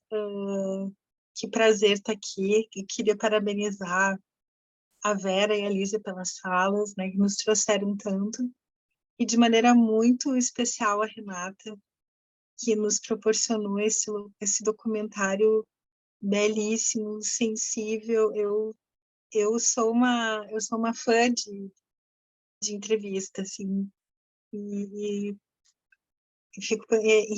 fico pensando nos entrevistadores magistrais que a gente tem, né? E me lembrei do maravilhoso Eduardo Coutinho. E, enfim, né? Eu acho que é isso aí. Temos uma tradição de entrevistadores maravilhosos. Que coisa boa, né? E sucesso, muito, muito sucesso para o teu filme, Renata. Parabéns, parabéns, parabéns. E eu não quero me estender também, mas assim um pouco na linha do que estava ouvindo a Lia, né? Estava ouvindo a questão da Lia e pensando que como realmente assim a questão vocês falaram no Ferenc e eu fiquei pensando como esse autor é completamente fundamental. Fiquei pensando de como o conceito de desmentida e de desautorização que ele nos traz, assim, o jeito que ele conceitua o trauma, né? Que ele conceitua o trauma, como a Elisa estava dizendo um pouco, assim, e a Vera também antes, o conceito dele de trauma ele vai um pouquinho adiante do Freud, né? Um pouquinho adiante, assim, ele acrescenta que o efeito do trauma é produzido, né? No entender dele, o efeito do trauma é produzido pela desautorização do desmentido, né? O trauma, o enlouquecedor do trauma é ver a própria percepção desautorizada, né? Isso é o efeito excessivo do trauma, isso é que enlouquece. E aí eu fiquei pensando quanto o Ferenc é fundamental para a gente entender a violência estrutural de forma ampla, né? Estou pensando aqui na Grada Quilomba, que usa exatamente o conceito de desmentida do Ferenc para conceituar o racismo cotidiano, que ela conceitua que é muito próximo disso, é um tipo de violência muito próximo desse que a Lia está trazendo agora, né? Essa violência que a gente não percebe, essa violência que está entranhada na fala do cotidiano, e que um não percebe que faz e o outro não percebe que recebe, mas as coisas vão se... o nosso tecido discursivo vai se fazendo assim, né? E assim a violência de gênero, e assim todos os tipos de violência que produzem esses lugares de endereçamento, né? De tudo que é violento na nossa sociedade, que são as mulheres, que são os negros, que é a população LGBTQ e a mais, que, enfim, todos os lugares onde se produz esse objeto-objeto, né? Que é o nicho da projeção da nossa violência. O quanto o Ferenc é muito fundamental para a gente compreender isso.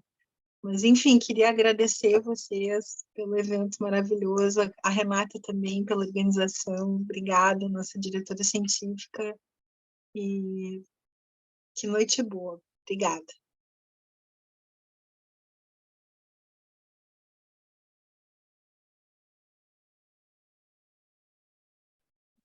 Bom, vou passar a Renata, Lígia, Vera, se querem comentar. Eu gostaria de ouvir mais um pouquinho a Renata. Se ela pode, depois de tudo isso que a gente falou, o que veio dentro de ti, assim, que acho que seria tão bom se pudesse nos dizer. Sim. Queria agradecer mais uma vez, claro, o evento e assim, aos comentários, as análises feitas pela Vera, pela Lígia, e os comentários também da Lia, da Luciana. Porque assim, todos os encontros que eu participo para o debate do filme, desde o lançamento lá em maio, né, com públicos diferentes. Então, tem hora que eu estou com o pessoal da área dos direitos humanos, o pessoal que trabalha nas políticas públicas, conselheiro, as discussões vão tomando eles vão se caracterizando de formas diferentes, mas aí as análises, assim, eu sinto que cada vez mais vão multiplicando os sentidos da minha própria experiência, da experiência delas, né?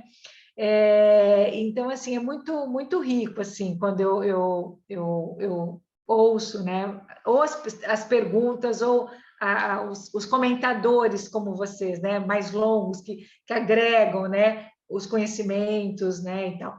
Porque, assim, embora eu tenha trabalhado muito tempo sobre isso, eu nunca trabalhei na perspectiva, né, a partir de uma lente da psicanálise, seja Freud ou Ferenczi, embora eu comente sobre o Ferenczi, sobre esse texto dele da linguagem, né? Eu acho realmente fantástico, mas o meu trabalho nunca foi assentado a partir de uma fundamentação teórica psicanalítica. Então, quando eu participo em especial dos eventos, né, como já teve com vocês, aí da psicanálise em Porto Alegre, pessoal de São Paulo também, e hoje, né, também os comentários da Vera e da Lígia, as análises, assim, me acrescentam demais, né, para mim, pessoalmente, para a compreensão do fenômeno em si da violência sexual, né, e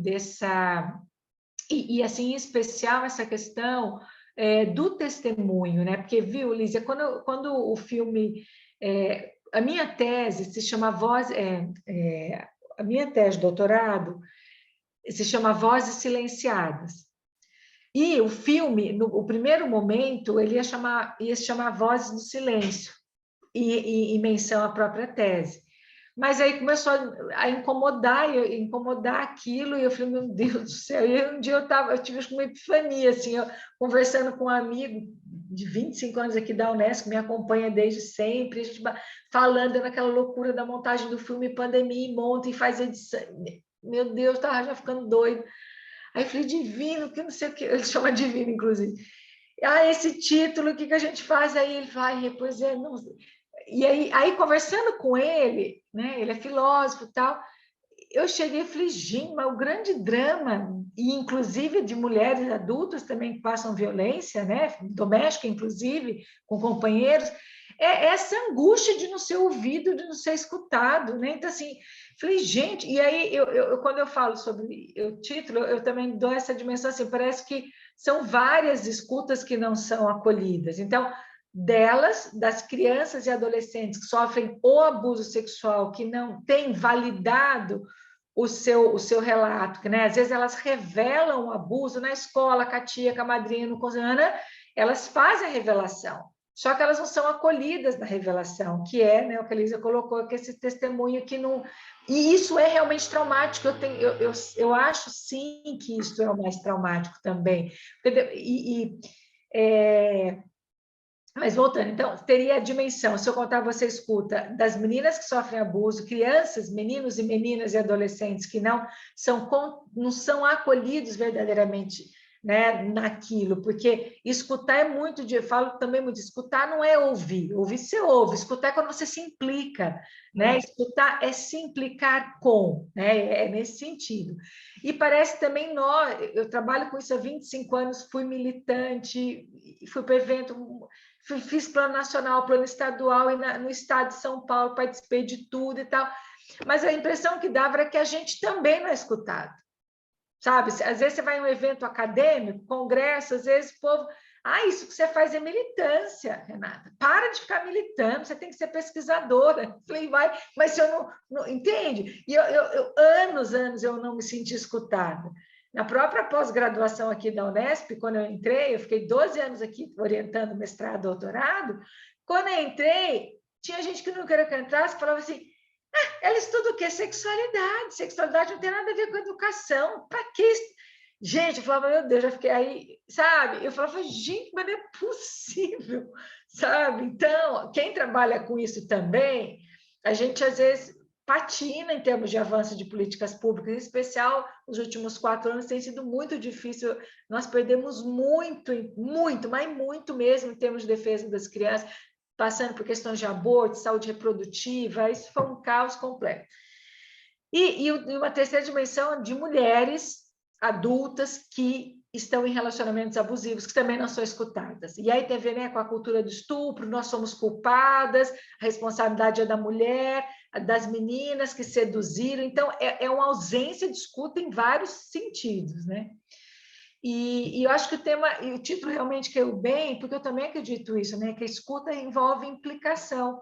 E eu nunca me vi como escutadora, né? Eu nunca me achei escutadora, porque eu nunca tive prática clínica, eu sempre fui da área da educação e acadêmica, eu orientei mestrados, doutorados inúmeros, sempre foi legal, eu gosto, eu acho que fui uma boa orientadora, e assim, mas saí da pós também, porque eu fui fazer o cinema, enfim. Mas essa coisa de escutar, eu acho tão interessante que quando vocês falam, né, eu sou escutadora, eu sou uma boa escutadora, eu nunca achei que eu fosse. Mas aí, nessa leitura que vocês fazem, talvez sim, porque eu me lembro que quando eu comecei a estudar isso lá em 97, 98, eu realmente comecei a lutar em defesa delas. Eu nunca fui psicoterapeuta, eu nunca fiz atendimento clínico, mas eu fui militante da causa. Considero que até hoje, assim, eu dei uma acalmada. Isso é escutar, eu acho que é nesse sentido da implicação. O que eu fiz em prol desse tema, né? O filme também pode ser um resultado de uma escuta, para que eu traga o testemunho delas, que quem assiste, isso vai repercutir, e igual vocês colocaram, na medida em que vocês também escutam e veem o filme, vocês se implicam com elas, e vão repassar, né? Então, nesse sentido, hoje, com esse filme, fechando, me aposentando no ano que vem, eu acho que fechando esse ciclo, eu consigo dizer que eu conseguir ter a qualidade da escuta, né? Que é tão caro ao profissional da psicologia. Mas eu não me vi assim, nunca. Uhum. Então, isso, assim, eu acho que assim, o que a fala de vocês deixou forte, assim, também a Vera, assim, essa complexidade da explicação a partir da psicanálise, né? Do efeito do abuso, desse rasgar a psique, essas coisas, né? Todas essas dimensões que a Lízia e a Vera trazem, sempre colaborou muito comigo, como pessoa, como compreensão a partir né, do prisma psicanalítico do fenômeno em si, né, o lugar do testemunho, o lugar do diretor de cinema, porque a gente também na verdade, os documentaristas em especial, eu penso, eu amo cinema ficcional e documentário, mas talvez a qualidade dos documentaristas é trazer a verdade do protagonista, seja você tem que sempre ser, quando a gente estuda cinema documentário, a gente fica muito assim, né? A gente tem que ser o porta-voz da verdade do protagonista do seu filme. O documentarista tem essa ética, ele tem que trazer a verdade daquele ao qual ele escuta. E é duro, né? Essa frase que a Vera lembrou é um relato que eu fiz, porque eu adoro o Kieslowski, Krzysztof Kieslowski, um diretor polonês. Eu tenho alguns preferidos, o Bergman, Almodóvar e o Kieslowski, muito amo o Kieslowski. E ele foi documentarista antes de ser um grande cineasta ficcional, né? Ele é mais conhecido pelas ficções, os últimos filmes dele, a trilogia. Mas é ele que falava, ele foi documentarista há muitos anos e teve um momento que ele sofreu muito com uma personagem de um dos últimos documentários dele, e a moça chorava, e ele tem uma entrevista linda do Kieslowski, onde a gente ouve ele falando isso, que eu falei. Ele fala assim, eu não quero mais lágrimas de verdade. Eu agora prefiro lágrimas de glicerina, porque ele não suportava ouvir tanta dor, né? Mas é isso, então, e ele vai para a ficção, ele faz ao contrário, tem pessoas que começam com ficção e viram documentaristas. Ele começou como documentarista e virou ficção porque ele não suportava mais ouvir a dor. E aí ele foi contar histórias ficcionais. Claro que são importantes, mas é diferente. Então, os documentaristas são excelentes escuta. E, claro, a gente não pode nunca esquecer do grande mestre Eduardo Coutinho também. Eu aprendi muito com ele. Muito. Sim. Renata, tu disse que tu vai se aposentar, mas não vai se aposentar como documentarista, né? Não, então, não sei. Não, olha, a minha estou retomando o meu grande talento, desejo de criança. Eu dancei dos 10 aos 18 anos, antes de fazer psicologia e depois cinema. E reencontrei as danças circulares, com 50 anos. E, como diz minha mãe, filha, você lembra o tanto que você adorava dançar quando você era criança? E aí eu fui retomar isso aí. Então, assim, eu hoje me vejo como focalizadora de dança circular. Então, eu vou aposentar, acho que eu vou ser documentarista de um filme só. Eu digo, esse é o filme da minha vida, eu acho que esse era o chamado, era a grande questão que eu precisava trazer à tona, eu acho que era esse tema, Lízia. Eu gosto muito, eu acho que assim, eu tenho sido convidada para trabalhar em grupos de mulheres com danças circulares, e eu tive a oportunidade de conhecer a Jean Bollen, não sei se vocês conhecem, Jean Shinoda Bollen. Ela é uma junguiana, tem muitas produções sobre deusas arquetípicas, assim, eu sou uma leitora dela há muitos anos, e eu tive a alegria de estar com a Jean Bollen no workshop nos Estados Unidos no ano passado, e me pediram para dançar para ela. Eu falei, meu Deus, fiz dança circular lá com um monte de senhorinha. Aí a Jean Bollen me abraçava, falava assim, Renata, você tem que continuar fazendo isso, querida. Você não vê como você tem esse talento. Eu falei, gente, eu não esperava ouvir isso nunca. Eu falei, bom, podiam falar que eu era boa pesquisadora, agora que eu tinha talento para fazer dança circular, olha, a hora que ela falou isso, eu falei, não, eu acho que eu dou para o jeito, sim, sabe? E assim, aí começaram, na Unesp eu faço com as alunas, né? E agora está surgindo convite para eu fazer dança circular com grupos de...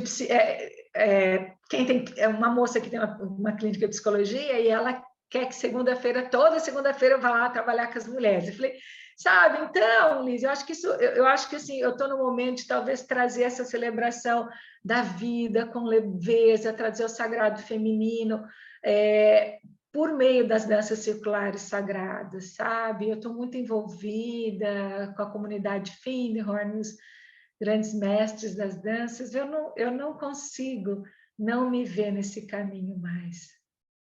Mas tem a ver com feminino, né? Mas, Renata, tu já te implicou muito com o teu filme, né? E eu acho que tu plantou em muitos lugares. Sim. E vou te dizer uma coisa. Eu me lembro muito daquele filme Vem Dançar Comigo, que obviamente tu deve ter visto, e que lá pelas tantas ela vai dançar com ele e ela pergunta por que tu não te solta? Lembra disso? Não. Por que tu não te solta? Ele ficava duro assim dançando, né? Aí ele diz, mas eu tenho medo. Uhum. Aí ela diz para ele assim, por favor, quem tem medo vive pela metade. É verdade. A música. Te entrega para a música. Então, eu acho que isso que tu vai fazer também vai ser, porque imagina que maravilha tu poder fazer isso e tu poder transmitir também a música e a dança. Com as mulheres, né? Com as mulheres. Né? Quer dizer, outras formas, talvez, de sofrer. De partilha, de compartilhamento. Eu acho bárbaro também. Então, é isso, Liz. Assim, às vezes eu fico também, ai, meu Deus, eu podia fazer outro... Mas, assim, eu acho que, assim, parece que o que mais eu vou contar? Ou eu poderia fazer curtas com cada uma, mas eu fico assim, meu Deus, mas eu acho que eu não sei se eu daria conta. É essa história. É essa história, sabe? Mas, assim, agradeço demais, sempre vocês me ajudam muito a pensar em tudo, sabe? E assim, às vezes precisa de um tempo para sedimentar, né? Sabe, integrar e tal, mas me faz sempre muito bem. Ser acolhida, também ouvir assim que vocês escutam, vocês com excelentes escutadores também da história delas, né? E isso é muito um privilégio poder ouvi-las. Muito bom. Se eu for para Porto Alegre aí, em algum outro evento de vocês, depois que eu aposentar, a gente começa o evento com roda de dança circular. Combinado. É lindo. Assim, eu sou assim, uma verdadeiramente, agora, sabe, assim, é muito lindo. E eu acho bonito essas coisas quando a gente às vezes volta a reencontrar algo que era da nossa infância. Eu dancei. Deve ter visto aquela série coreana, não? Qual delas? Eu não me lembro o nome, que ele era carteiro e ele se aposenta como carteiro e quer ser dançarino. Coreano? Não. Maravilhosa! Ah, vou lá, está aparecendo eu. Está aparecendo a minha história. Nome, mas ele era carteiro, era um coreano, e ele se aposenta do trabalho e quer dançar balé. Olha! Imagina um homem de 60 anos aposentado, uma indignação da família, mas é belíssimo o filme. É uma série bem curta, são 8 ou 10 só. Se lembrar, você me manda no WhatsApp, que agora está pensando comigo isso aí. Exato. Aqui também falo, você vai aposentar, você precisava ficar orientando doutorado. Eu falei, gente, já deu. Às vezes tem coisa que passa, né? Parece que tem validade. Agora os teus multiplicadores é que vão ser. Já foi a semente, assim, né? E eu fico muito feliz, assim, de poder ter feito isso depois. Eu sinto que eu estou cumprindo um ciclo bom. Depois de 25 anos, acho que eu posso descansar um pouco, porque esse tema é duro. Sabe? Eu fiz depois várias pesquisas, né, sobre isso. E só para a gente fechando, uma coisa que a Lísia falou, assim, ficou muito claro, em vários anos depois que eu fiz pesquisas com outros meninos abusados, como mais pesquisadores, estudando resiliência, enfim, mas fica muito nítida essa questão do testemunho, realmente, elas não serem escutadas de verdade, é tão devastador ou mais. Eu afirmo isso, eu tenho certeza disso. Isso é o que ficou muito, muito evidente para mim. Não, eu não falava isso a partir de uma perspectiva psicanalítica, né? Ou diferente, não. Escuta. Mas é muito claro, elas claramente, elas verbalizam muitas vezes. Né? E eu tenho certeza, é traumático, às vezes mais. Eu acho também, a dor psíquica é tremenda. Imagina. Muito obrigada. Mais uma vez, Renata, também pela iniciativa e a todos. Eu que agradeço. Eu que agradeço. Foi em conjunto, né? Partiu lá da atividade lá com a Vera, então a gente trouxe aqui para a sociedade. Queria agradecer vocês três, né? Sempre muito disponíveis e a gente conseguiu trocar também antes da atividade, então só agradecer. As portas seguem abertas, estarão sempre, né? A Lísia já estava ali convocando, né? Falou que quando vier a gente elabora alguma coisa também, né? Acho que vai ser bem especial, tá? Então, queria agradecer de modo geral, agradecer quem está aqui, né? E repetir, né? Vejam o documentário, realmente é muito, muito, muito interessante. É duro, né? Eu não vou negar, é muito duro. É muito duro, mas é incrível. O trabalho ficou muito bonito, muito bonito. Obrigada. Tá bem? Então, Obrigada. eu coloquei os recadinhos no chat. Obrigada, gente. Até mais, viu? Boa noite. Boa noite, bom ver vocês de novo. Tchau, gente. Tchau. Tchau, tchau, bom descanso. Bom descanso, tchau.